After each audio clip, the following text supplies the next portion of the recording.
Saya melihat banyak kiai-kiaian yang sudah mulai kehilang kesadaran politiknya. Mulai kesadaran politiknya hilang, bahwa politik nggak penting.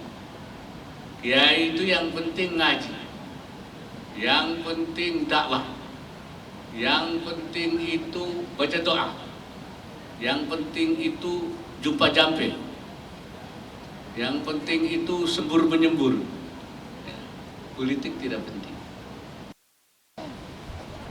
Seluruh jajaran pengurus Dewan Pengurus Pusat PKB, baik pengurus Dewan Syuro maupun juga pengurus harian, Wakil Ketua MPR RI Pak Rusdi, Wakil Menteri Perindustrian. Masih ikhfa itu belum dikeluarin, ya, belum izhar. Kalau bacaan Qurannya itu masih di ikhfa, ya. Tapi ada juga yang sudah tidak lagi berpegang. Kenapa?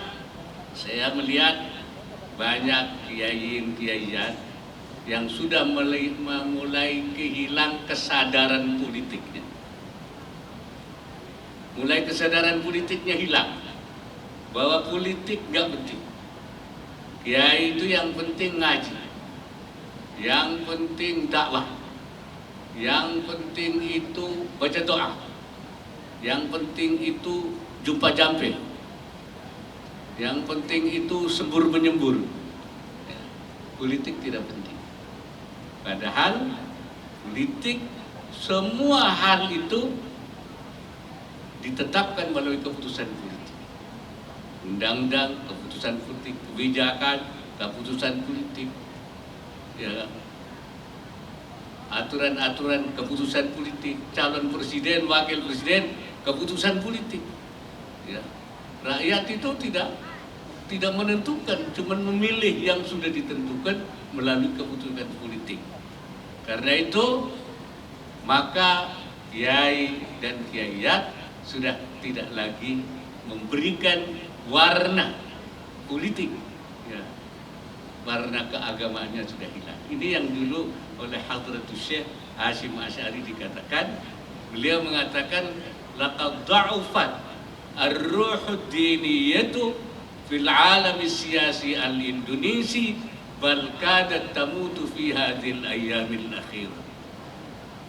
Laqad itu lemah, telah lemah jiwa keagamaan, ar-ruhud diniyah, ya, fil alami siyasi al-indonesi, di dalam dunia perpolitikan Indonesia. Bal kadat tamutu fi hadhil ayyamil akhirah, bahkan akhir-akhir ini hampir mati. Itulah sebabnya dulu PKB didirikan, ya, untuk apa? Untuk memberikan warna supaya perpolitikan Indonesia di dalamnya ada ruhud diniyah, ada jiwa keagamaan. Dan juga untuk waktu itu kaum Nahdliyin itu waktu itu ada di mana-mana, tidak kemana-mana, ada di mana-mana, sehingga itu tidak jelas, tidak ada wadahnya, ya. Saya nyebutnya waktu itu NU itu kayak penyu. Tahu penyu itu? Penyu itu telurnya halal, penyunya haram. Artinya apa? Umat NU itu diambili oleh segala macam partai, tapi pemimpinnya haram, tidak diambil, dimarginalisasi. Oleh karena itulah, supaya warga-warga NU itu ada wadahnya, ada tempat menyalurkan aspirasinya, dibangunlah namanya Partai Kebangkitan Bangsa. Jadi ini untuk mewadahi orang NU itu. Nih, Ini makanya disebutkannya PKB itu adalah matiyatun nahdiyin, kendaraan politiknya orang NU.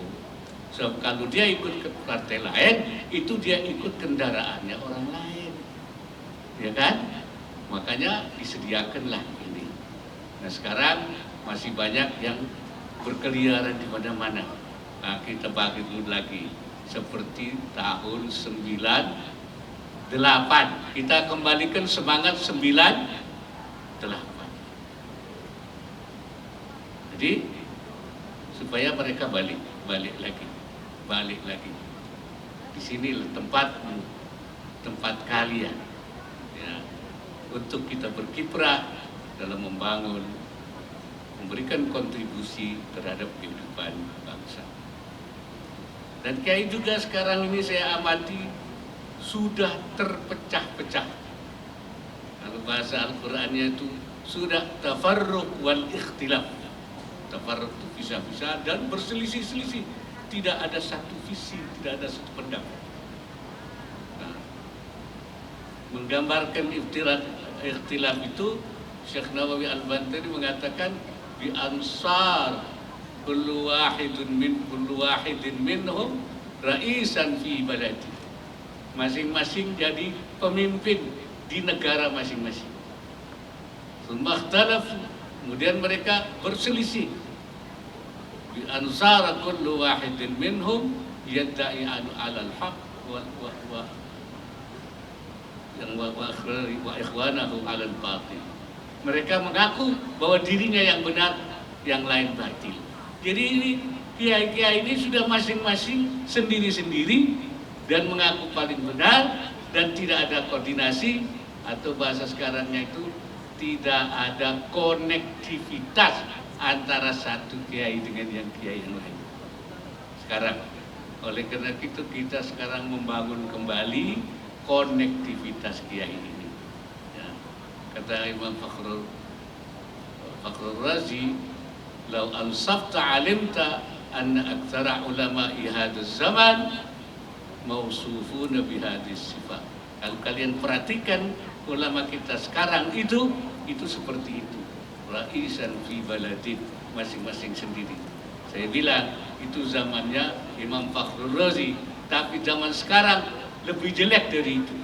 Bukan ra'isan fi baladin, bukan jadi kepala atau pemimpin di satu negara, tapi bahkan di provinsi-provinsi, bahkan juga di kabupaten-kabupaten, bahkan ra'isan fi qaryatin, bahkan di kampung-kampung. Bahkan ra'isan fi ma'hadin, ra'is di masing-masing pondok sendiri-sendiri saja, tidak ada komunikasi. Bahkan banyak pondok sekarang ra'isnya beberapa, artinya tidak satu pemimpin dalam pondok ini. Ini bahaya ini kalau kita biarkan. Karena itu kita bangun kembali konektivitas ulama, kiai-kiai, dan kita bersama-sama, saya ajak kembali kumpul lagi di dalam Partai Kebangkitan Bangsa. Ini tempat kalian ini. Jadi saya ingatkan itu. Dan saya senang sekali tadi pidatonya Ketua Umum, masih banyak orang-orang kita yang masih punya sikap, kalau bahasanya sekarang birokrasi itu, masih memiliki sikap resilient. Ya, resilient itu apa? Tangguh, tahan. Nah, ini penting, yaitu resilient itu penting. Kenapa? Karena sudah banyak yang juga tidak lagi, bukan hanya orang biasa, kiai sudah nggak tangguh lagi. Oleh karena itu maka ketika dulu umat Islam menghadapi tantangan seperti itu, ya tantangan itu di dalam suratul Ahzab, menghadapi koalisi besar tentara, itu terjadi kegaduhan, kebingungan, kebimbangan, tidak resilient, tidak tangguh. Akhirnya ayat yang turun namanya ayat tangguh itu, yaitu laqad kana lakum fi rasulillahi uswatun hasanah. Bagimu Rasulullah adalah tuntunan yang baik. Tuntunan dalam hal apa? Fi sabrihi wa musabaratihi wa murafaqatihi wa mujahadatihi wa intizarihil faraja minallah, dalam kesabarannya, di dalam ketangguhannya, di dalam perjuangannya, di dalam siap menunggu saat untuk memperoleh kesempatan yang baik. Ini namanya ayat tangguh. Kalau bahasa sekarangnya ayat resilient. Nah, ini oleh karena itu saya merasa bangga apa yang dikatakan. Bahwa di kalangan PKB ini banyak, yaitu anggota PKB yang masih memiliki sikap resilient, tangguh dalam menghadapi berbagai godaan dan tantangan. Dan ini kita bangun. Mudah-mudahan ini akan terus bisa kita bangun.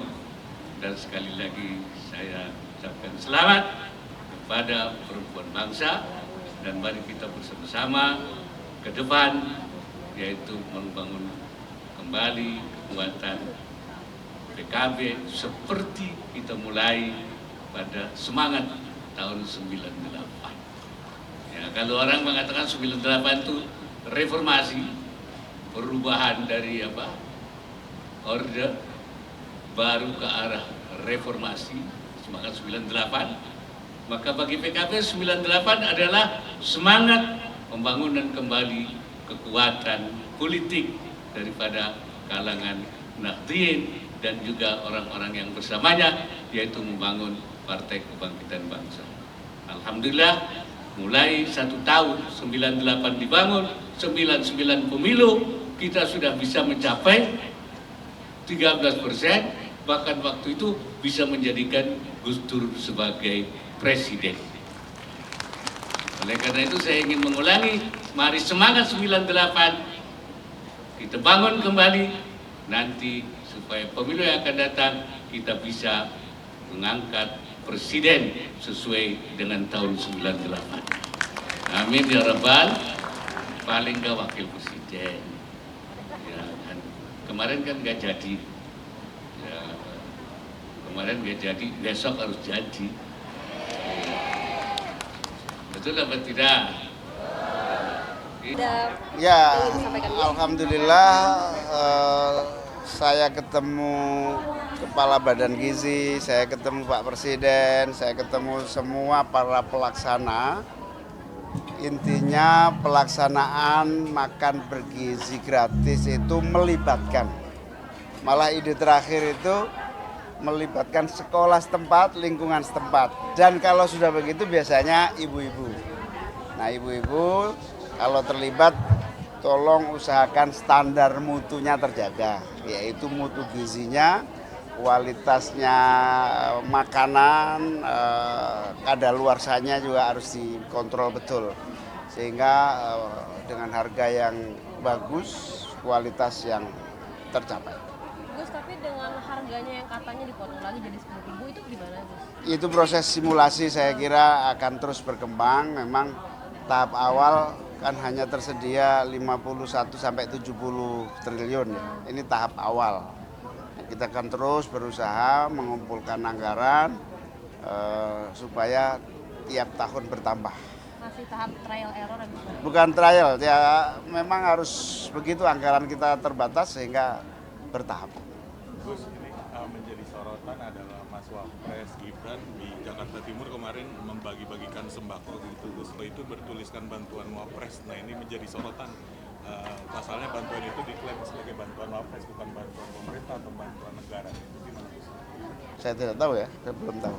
Tapi biasanya kan bantuan itu sesuai sumber anggaran. Bantuan dari kementerian, bantuan dari Wapres, bantuan dari Presiden, Banpres. Itu mungkin karena faktor sumber anggaran. Terus soal wacana kenaikan PPN 15%, sejauh ini sudah adakah pembahasan di internal soal 12%. Pembahasan soal Saya belum tahu, itu tanya Bu Sri Mulyani aja, saya nggak tahu. Pak, pemerintah sedang menyoroti terkait politik uang. Dari Bapak sendiri, Pak. Ya, memang salah satu ujian demokrasi kita di pilkada maupun pileg adalah money politics. Kita berharap sistem pemilihan kita harus dievaluasi sehingga tidak berbiaya tinggi, dan saya juga sempat diskusi sama Pak Presiden bagaimana agar pembelajaran pilkada kali ini dalam konteks penyempurnaan sistem dan penyempurnaan paket undang-undang pemilu dan partai politik, undang-undang politik itu masuk dalam perbaikan-perbaikan sehingga tidak mengurangi kemuliaan kompetisi yang sehat. Respon Presiden apa? Terus Ya, beliau ayo kita sempurnakan melalui undang-undang.